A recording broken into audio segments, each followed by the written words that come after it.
there, Lloyd Machedo, speaking to you from LloydMachedo.com. Who is Lloyd Machedo and Think Personal Branding? All right, in this episode of the updates that I give you from Dubai, I'm going to share with you first just a brief summary of a couple of the emails that I received from people, just a few of them. I'll also be sharing with you a real life situation that happens in Dubai, UAE. And the reason I'm bringing this example up, which I'll be speaking to you about, is because this is how corporate racism exists in UAE, especially in the Middle East. Then I'll be speaking about 3 new newspaper links that were sent to me on the updates in relation to UAE, that is the retirement visa and about new jobs. Then a known brand in Dubai, UAE has terminated quite a number of people. And last but not the least, I'll be giving you 2 shocking stories that were given to me by 2 individuals. They actually called me from a number that showed no number, and they were pretty, I don't know, I guess they were pretty, not just scared, but they wanted to be cautious. And they said, we are keeping our identities hidden because we're very scared. So I'm going to share with you, and I'll tell you, the stories are very, very shocking. So I'm going to share with you all this in this video. So let's quickly move on.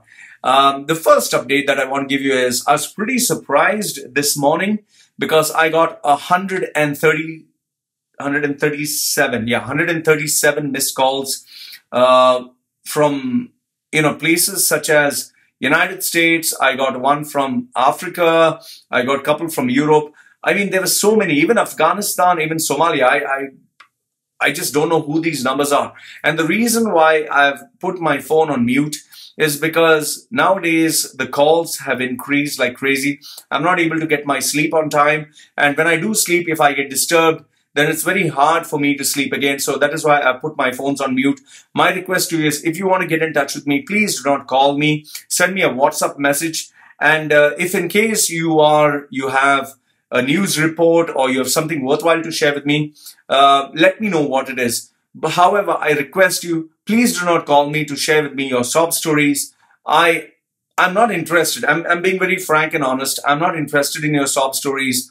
You can write an email. I've been getting emails which are 4 pages, 6 pages. Some of them are like, it's like someone has written an autobiography. I don't mind you sending me written stuff, but if you call me and you're going to speak to me for 1 hour or 2 hours or 45 minutes, well, I'm not your aunt, agony aunt, or I'm not your psychologist. If you're not my client, I'm not interested to listen to your sob stories. If you may find this rude, I don't give a damn, but I'm not your agony aunt. Now, please don't. And for those of you who want to keep your identity a secret, you can create a fake email address. Many of them are doing that. Or you can send me from some other number, because many of them buy SIM cards from other countries, which you can do that online. Okay. Then one of the stupid messages that I did receive is from a guy from Pakistan. He has come down to Dubai. And he tells me that he has not got a job. He took a 3 months visa, has not got a job. Now he has 2 days left, just 2 days. And he's telling me, I'll pay you how much ever money you want, get me a job. What do what, can I conjure up a job from thin air? It's stupidity. He has just 2 days left for his visa to get over, and he's saying, I'll pay you now, get me a job. The other stupid email that I received is a guy from India came to Dubai because he got fascinated by Burj Khalifa, the biggest shopping mall, the fireworks and everything else. And he came there with his own, by his own accord. And now he's saying, I don't know how to get a job. I don't know what to do. I Googled online. I found your video. Please help me get a job. How am I supposed to help you get a job? I mean, you don't have a strategy in mind. I got a thank you from 2 or 3 people who have been watching my videos. If you search on Google, YouTube, Lloyd Machedo resume or Lloyd Machedo interview, that is Dubai, you'll get lots of interview and resume tips. It seems 2 of them managed to get a job. I'm very happy. I've given this content online for free, so please have a look at it and share it with other people. I also got a call from a Pakistani lady, and that is why I decided no more, I'm going to attend these calls. She doesn't know English. She only speaks Urdu, and she was like, what? Aapki awaaz bahut pyari hai. Your voice is so sweet. Can you talk to me in Urdu? Please, I'm just dying to live. I'm not here for romance. What the fuck are you doing? You know? And then she wants to go to Dubai because she wants to be rich and famous. And she's in the beauty industry or something. And she knows exercise, but she doesn't know English. Sweetheart, grow the fuck up, okay? The next one, this one was kind of bittersweet. A critic of mine, I'll just call him, his name is Ravi. I'll not give you his full name. He used to constantly disagree with what I has to say. He used to constantly post stuff on YouTube and on Facebook. Then I blocked and deleted him because everything I used to put, he used to speak against me. He's like, you're pessimistic, Dubai is great, and everything related to Dubai, he spoke against it. Finally, now he got laid off for New Year. Now he wants my help and he's saying, Law, you're right. And he's like, now you can laugh at me. I'm not going to laugh at you. I mean, what do I get? There's no pleasure. Now, another one is social media guy sends me an email. He wants 35,000 dirhams as a income. He, very sweet, very nice letter. At first, I was really touched by this letter. He spoke very nicely. Law, you're a man of courage. I really respect you. Your wife is amazing. Kid is amazing. All great stuff. I mean, the letter was sugar-coated. It was a letter that I would frame and keep. Well written. And then he spoils the whole bloody experience by saying that he wants my service for free. He'll pay me later. I told him, thank you very much for the letter. Goodbye. That's about it. This is an actual incident that took place. I didn't talk about it, but I think I can talk about it right now. Is an Indian Muslim guy who I personally know from many years. He had booked sessions with me. I'd given him coaching sessions. After he took on some new empowerment coach or some shit like that, it seems he was told that I am the devil. The reason I told you he's Muslim is because as per Islam, anyone with tattoos in some religions, yes, even Islam, anyone with these tattoos or something is haram, is bad, or is evil. So this empowerment coach, who's also a Muslim guy, told him that I am the Antichrist, I'm the jinn, I'm the devil. And he used to, seriously, I'm not joking, he used to send me these emails and, spammy messages and threats through different emails. He had kept it hidden. So finally, I had given his details. I'd given all these details to one of my friends who has friends in the CID in UAE. They managed to track him, and he asked me, do you want me to put him in trouble? I said no. So I decided I was going to teach him a lesson. So I made sure that all these messages were forwarded to his HR, and on the Facebook business page of his company, I forwarded this, all what he did, all his activities, including the illegal stuff that he was doing. He was in a, two-timing his wife and all that stuff. I sent it to those people, and now he's in deep shit. See, here's the thing, okay? You fuck around with other people, you'll get fucked around with, okay? And now it seems he's going to lose his job. Very good. I'm very happy. You fucking deserve it, you piece of fucking shit. Okay. So this is, with regards to all the stuff that is happening in emails. Now I'm going to share with you, like I said in the beginning, this is what happens in the corporate world, okay?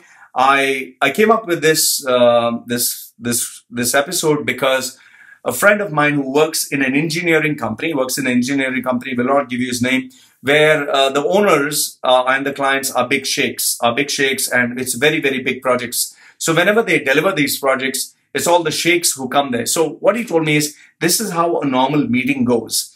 In the meeting, you have the client who is always a local, dressed with nice perfume, white, and is big, rich, comes with a very expensive car. Then you have the consultants, then you have the contractors, and you have the suppliers. He says, whenever our company goes, our company has this white guy, Gora guy as they call it, the Westerner, who wears a nice shirt. He wears a pink tie, light blue shirt, nice, crisp, a suit. And he comes there. So let's call him Richard. Richard from UK. He comes there. And Richard with an R comes with another 2 R's to the meeting. And these other 2 R's are Indians. They are Ramu and Raju, okay? So Richard is the white British guy, he comes in a suit. Ramu and Raju come with coveralls, okay? And obviously, they are all sitting at the table in proper places. So Richard will sit also, next to them, but Ramu and Raju will sit somewhere at the side. And they're dressed in coveralls with their hard hat and everything else. So after the meeting starts, Richard stands up to give a wonderful PowerPoint presentation with his accent. Perfect English, fantastic grammar. Many people have been sending me messages. Loy, you sound like a Malbari. You sound, Baba, I am from South India. I will sound like a fucking Malbari. What do you mean to say? Hi, my name is Loy. I'm from the UK. Would you like a cup of tea, please? I'm sorry, my T sounds like a D. My booga booga booga, I sound like a wooga booga. That is how Indians are supposed to sound. I sound South Indian because I was born in a fucking South Indian family. I do not need to sound like a fucking, oh, I'm from Texas, you know. So that's how I sound. So I'm sorry, this is not an English speaking channel. So obviously I'll sound like, oh, hello, my name is Loy. Okay. So after he finishes his pronunciation, his predictions and his perfection in English, so Richard finishes everything, talks about his company, shows amazing slides and amazing effects and all that. So finally, when he sits down, they open up this big piece of paper and they show all the technical specifications, the diagrams and all that. So when the consultant or the contractor asks a question, what about this, these technical aspects, these technical questions? Immediately, Richard says, that's a great question and I'm glad you have asked it. So that is why my team, Raju and Ramu, will take over. You know why? Because Richard, who is the technical manager, was a plumber, was a fucking electrician, was something small, piddly. He was maybe a cleaner in UK. But because UAE is fucking dumb and they go crazy for white skin, not UAE, I'm talking of these companies which employ Gora skin because they're so impressed with their accent and, oh, he's, you know, he can represent my company. In fact, there is a documentary of an Australian guy on YouTube. It is there. This guy was an electrician in Australia, earning a very minimum basic salary. But once he came to Dubai, he became the technical director. Electrician, technical director. Why? Because he has a Gora fucking passport. Tell me, have you met any Indian, Pakistani, Bangladeshi, Sri Lankan, or from Africa who was a plumber or who was an electrician, who was a carpenter and became a technical director of a company? It never happens with Asians. It only happens with white skin. Now, don't misquote me on this and don't, you know, put words in my mouth. I'm not saying all the white skin people are given big jobs, but the majority, that is why you'll always see Goras with big positions, local Arabs, Emiratis with big positions, but the fish cleaning, the sweeping, the carpentry, the working in the sun, is done, this labor class work is done by Indians, and you can't blame it. That is what the reality is. There's such a big fucking population of people who are ready to work these small jobs because of the currency differentiation. A carpenter or a plumber in let's say Ireland or Scotland or UK or United States earns more than what a manager would earn in, let's say, a third world country. So you can't blame it. So that is why you'll never get white Gora carpenters, Gora electricians, Gora, let's say, fish cleaners. No, because they earn much more there. However, what is unfair is these plumbers and carpenters are given big director managerial positions. And when you ask them a technical questions, Ramu and Raju will take over. So once they take over, every question that is asked, yes, sir, no, sir, okay, sir, this is what we did, this, everything is explained. Then when they ask them the after the technical side, when they ask them the commercials, oh, this is where the Gora comes in. Yes, this is, thanks Ramu, thanks Raju, this is where I come in. So when they talk about the money, the Arab guy comes in because obviously he's in charge. When they ask him about the money, inshallah, money sure will come in. When an Arab guy tells you, inshallah, that means sure it will come one day. Not Sunday, not Monday, not Tuesday, not Wednesday, Thursday, Friday, Saturday. One day. Inshallah, it will come. So when the money, don't worry. I tell you, if I tell you finish, you get the money. You just focus on work and you do it. Inshallah, everything will be okay. So British guy, you know, he can't fight with Islamic phrases. Yes, of course. All right. So everyone happy, then the local Emirati. All right. Thank you very much. Thank you. He will stand up. And as he stands up, everyone else stands up because obviously you have to give respect. Local shokal. Okay. You give him respect. All of them stand because he's money. Money talks. If, you know, you're a rich guy, everyone stands. So he stands here. As he leaves, you can smell the Arabic perfume. Ooh, so much that even all the mosquitoes, flies, everything runs away. He goes away, and his Filipino assistant who looks sexy. Okay, we will go now. Thank you, sir. Sir, you have a meeting coming up, sir. Okay, so attractive Filipino assistant is never Indian. Indians look, especially our third world countries, the ladies, they look like boom, boom, boom. They look pretty fat. So they'll always get this beautiful, petite looking Filipina. So after they leave, everyone else sits down, consultant, contractor, discuss. They want to discuss about the money. Ramu, Raju, can you please leave the door? We will get back to you. Yes, sir, yes, sir. They leave. So consultant, contractor have some, understanding between them. Understanding. There's some transactions going on where they discuss. In India, you call this chai pani, or tea money or something. So they discuss tea and sandwich and vada sambar, all that stuff. They discuss between them.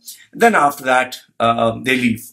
So now Richard, who has to work very hard, 5 days a week, 8 hours a day, because he has to be productive in those hours. He works 5 days a week, 8 hours a day, and then he gets 2 days off. While Ramu and Raju have to rugged their ass in to make sure that the project finishes on time. And when Richard is on the beach with his family, getting a nice tan, Ramu and Raju and all the third world country employees are getting the tan in the the site. They get a free tan.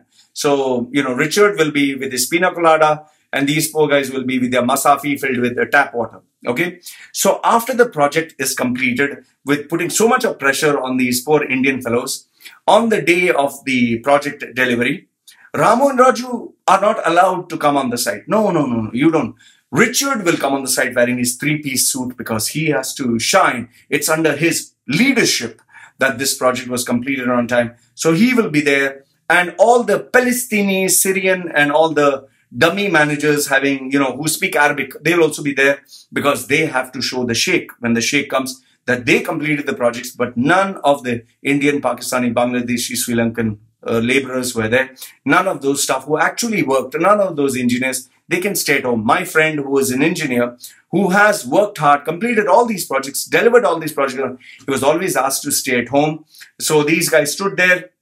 Sheikh will come, they'll stand for a photograph, they'll rub shoulders, exchange business cards. Happy, everyone goes home. In fact, my friend, he had told me that every time this actually happens, the rulers are so rich, some of them are so rich that the engineers, just to make sure that they have a job, brand new stuff that they have in the house or the office, brand new stuff, which has not been used, which is in perfect, they break it all down, they break it, they damage it, and they replace the whole thing so that money can rotate. And this has been happening over and over again with, of course, the consultant and contractor getting nice cuts. That is why you'll always see the Palestinian, the Syrian, the Lebanese, with a Gora passport who want to be Gora, want to be white.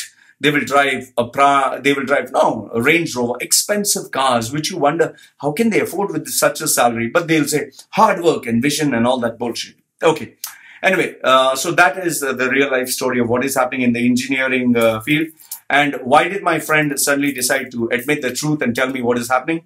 Is because he, with almost 40% of all his staff, were terminated on the spot. They were told bye-bye. And the reasons, well, no reasons were given, just bye-bye.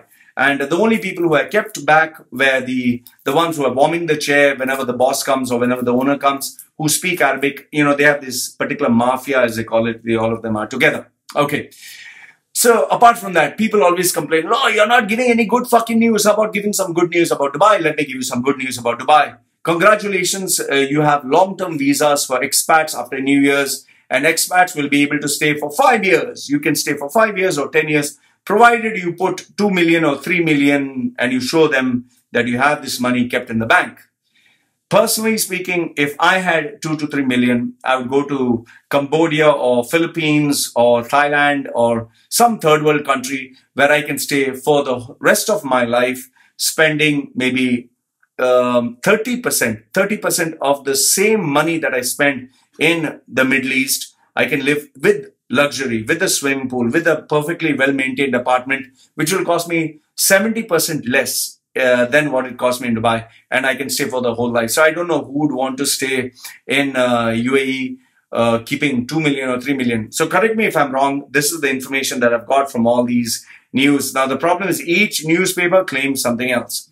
Now the next good news is Dubai to keep spending 56.8 billion dirhams, which I wonder from where did they generate, because there is no money.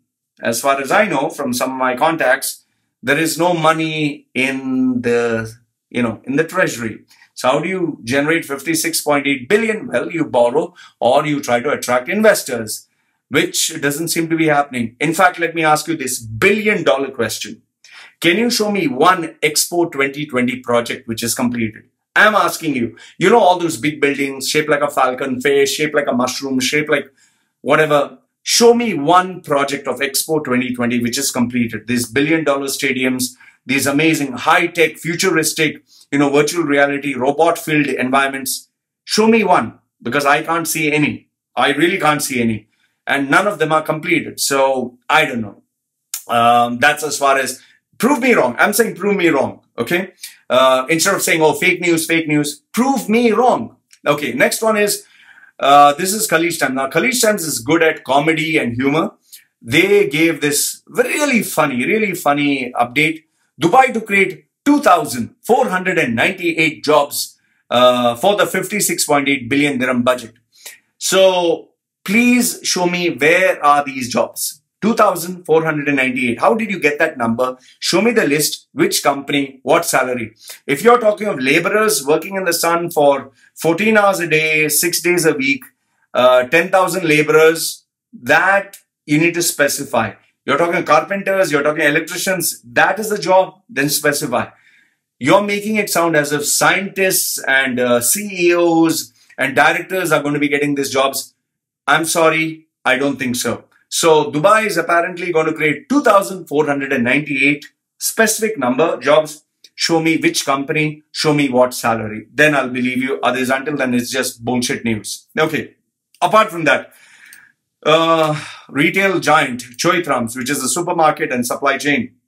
They supply a lot of stuff, food materials, all that. It seems the upper management and middle management terminated round figure 50 people, and they got their pink slip. I got the list of their names from one of them who was terminated. He sent me this slip. I don't want to obviously show it.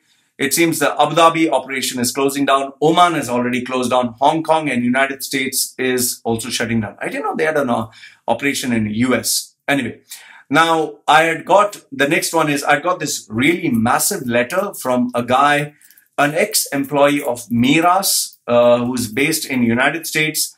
After he left and now he's back in the United States safe and secure, he sent me this letter where he explained everything that is happening in Miras Healthcare LLC. Okay, it seems this is entire entity is a division of the parent group Miras.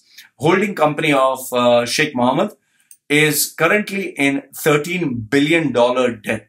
Okay, no, sorry, 13 billion AED, that is dirhams in debt. It seems there is a clinic in City Walk in Dubai. I don't know where is City Walk. City Walk in Dubai has this healthcare division. The clinic cost 400 million to open and currently operates on on a massive loss. This clinic was set up by a US-based operating system, that is the Houston Methodist Global. They made sure that they follow global standards like Western standard. The ethics should be very high. Medical practice should be world class. They promised to make sure that the accreditation for the facility was through JCI. I don't know what is JCI, but it seems JCI is an international healthcare standards body where they recruit the best and make sure everything is the best. So now what happened is after it was opened and the fanfare was over, one by one problems started to resurface. Now, one of the problems they stated was the IT infrastructure. They installed a server and a wireless network without realizing that the walls being solid concrete, you cannot have Wi-Fi flow effectively. I find that pretty surprising because I thought Wi-Fi is supposed to be everywhere, access to internet, but it seems because the walls were thick and concrete, Wi-Fi is dead, it doesn't work. And it seems then they subcontracted this entire electronic medical record system to a company called eClinic Works. Now, I don't know, he said, look it up. I don't know what's so great about eClinic Works. The solution, they were supposed to provide a solution, but they are not. Because, see, I'm reading his sentence, what he has stated. A 4 million backhander from IBM to Mira's SVO. I don't know what position is SVO. Because he got 4 million as commission or something. And a payment from ECW. ECW sounds like a wrestling team. ECW to IBM of over 1 million. That is why all this mess has taken place. Now, I leave it to you to decide. I don't know what it means. It seems 2 years after having multiple consultants to give a solution, till now, there is no solution, proper solution in place. In fact, it seems that the patient data is not secure. All this information can be accessed by anyone who knows how to hack the system, including marketing, insurance, and clerical staff information. In addition to this, they gave finally all the equipment to a second-rate equipment supplier called Al Hayat. I don't know who's Al, Hayet. Now, it seems that the equipment compromises patient safety. Before they had all the staff from UK, US, Oceania, and European trained doctors. It seems that after 2 years, now 60% of the staff has left. Now you have Filipino staff and Dubai-based practitioners whose main focus is to make sure that insurance companies pay them all the money that, they conduct all their operations or whatever. It seems they are abandoning all the basic systems that they operated on first. And most of the doctors fabricate their qualification. Now, I'm reading the email. I'm not saying this. This is what the email says. The doctors fabricate their qualifications and expertise so that they are approved by the Dubai Health Authority. Once again, I'm not saying it. This is what the email says. And they are constantly engaged in fraud. The management lies, threatens to bully the staff. Even in the interviews, they even threaten the employees to send them, lock them up behind bars so that whoever doesn't follow is forced to resign. Now, once again, like I told you, if I get an email, I'll tell you it's an email. I don't know if it's true or false, but this is what is sent to me. Okay. And last but not the least, the most shocking information that I can share with you is, now this is from a person whom I personally know. And right now he is happy in the United States. He is retired and I trust this person with my life. And this is what he told me. Loy, as you know, I was working in this hospital. I'll not give you the name. It's a very big $billion project, this hospital. And I was working in, I'll not give you his position. He's saying, Loy, the part which I didn't want to tell you because you're an online celebrity. Thank you. I'm a celebrity and you have such connections and so many people follow you. I didn't want to share it with you, but today I am. He's saying during our meetings, the meetings with all the hospital, the top management, he's saying the director used to literally ask how much revenue each doctor is making. We were forced to conduct 3 to 5 different tests compulsory for any and every person who would come to visit us. It could even be a simple cold and cough. We had to ensure that we give them mandatory tests. And we'd always check if they have insurance. And if they had insurance, we would make sure that they spend as much money as possible per person who came in. And another very important rule that they had to follow is the medicines that they recommended were recommended from their favorite supplier. And sometimes many of the doctors got under the table commission. In fact, many of them were supposed to visit 2 to 3 times so that they would get their revenue. It seems many of the doctors were reprimanded for not recommending more tests. And one other doctor who is his good friend, was even reprimanded for not getting even business and was threatened to be terminated. It seems this one particular doctor from Delhi, from India, he's saying, I have the utmost hatred for doctors from Delhi. Why? Because these 2 doctors were there. Now, I don't know.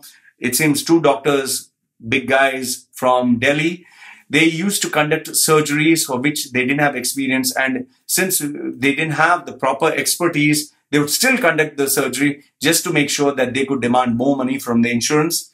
It seems many a times you would get these laborers who didn't have any voice. They would come under really bad condition. And because they had insurance, we would make sure that we would conduct operations which we shouldn't have. He's saying one of the examples is where one of them had his thumb dangling because of an accident. Instead of attaching it and making it okay, they made sure that they had to amputate it so that they could demand more money from the insurance. He even gave me the shocking example of a young boy whom they made sure that infection spread so they could amputate one of his arm, and they didn't let this boy go home. They made sure that the infection spread. Now, I don't know what infection this is. I don't know what disease that they had to amputate, but it seems they conducted another 4 amputations whereby they got rid of 3 of his limbs. And during the meeting, they discussed about this boy, where the director explicitly asked, well, do you think we can get another reason to amputate the last limb? After all, what is he going to do with this one limb? And this guy is useless. We might as well use the money. We might as well amputate it to make some money. The hospital, that is what the hospital did. Finally, it seems this boy, I don't know whether he died, but that's what I suppose has happened to him. The hospital that was supposed to achieve a milestone in 10 years has broken its record in 17 months. So this is what has been going on with this hospital. He's saying, I was pretty shocked at how low these people could stoop. And after that, I couldn't take it anymore. That is why I resigned. I waited until all my papers, everything was done, and I've moved back to US. I will never come back. He's saying, it's a sad story for anyone who goes there with the insurance. They are gambling with their life. In fact, he gave me another incident whereby the patient had paid the doctor money so that the doctor could have this operation on him. However, once the guy got knocked out, the doctor handed it over to his junior, went to his office, and I'll not give you details, but it seems when they cut open that particular part of the body, he called the doctor immediately and said, "Doctor, there's nothing wrong here." And the doctor said, "Are you going to teach me what I'm supposed to do, or will you follow instructions?" So he said, "You just tell me." So he said, "Replace that part, okay, because that is what you're being paid for. Don't ask any shitty questions."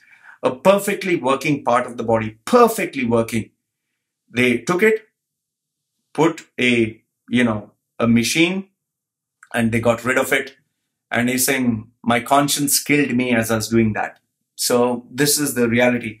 In fact, he said, mothers who come here to deliver, where we can actually have a normal birth, we make sure that they undergo a cesarean so that we can make more money. The goal is to make sure that we get almost 25,000 to 50,000 per mother who comes in for delivering a baby.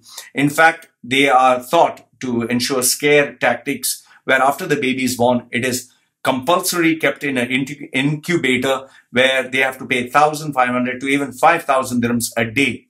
He's saying that is what we have been instructed, and that is what we were doing so that we could make money per person. He's saying it's so unfortunate that people who do not have money lose everything just because they trusted the doctors. He's saying I couldn't take this on my conscience and I left. He's saying the part which is most disgusting is those 2 Delhi doctors have been awarded year after year, bonuses after bonuses and perks. He's saying he is set for life, but his greed makes him work more and more. And he works on a human being as if he's cutting meat. He actually doesn't feel anything when he's doing it. He's saying, I wonder how would he feel if tomorrow his own child was on he had to cut open his own child. What would he do?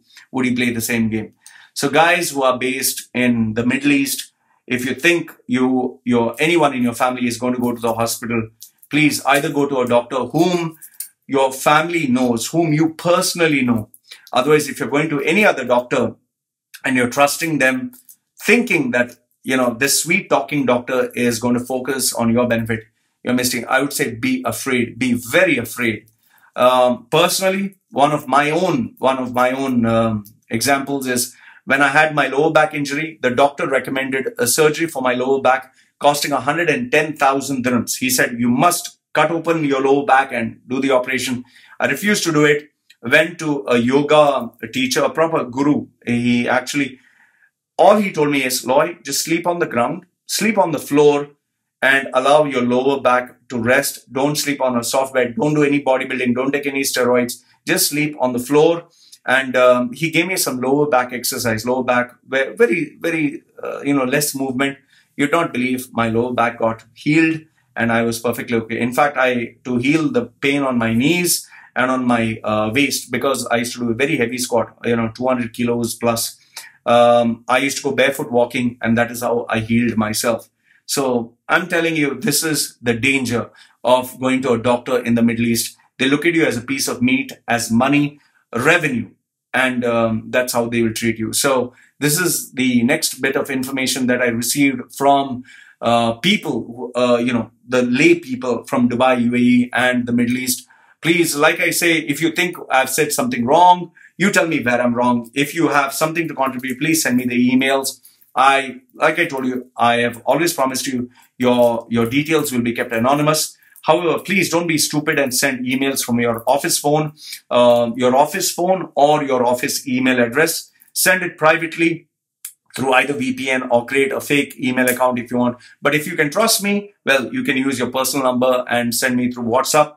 Like I said, this is not to destroy the reputation of a country or a city. It is for me to just make you aware, keep you safe, and to ensure that you do not get harmed.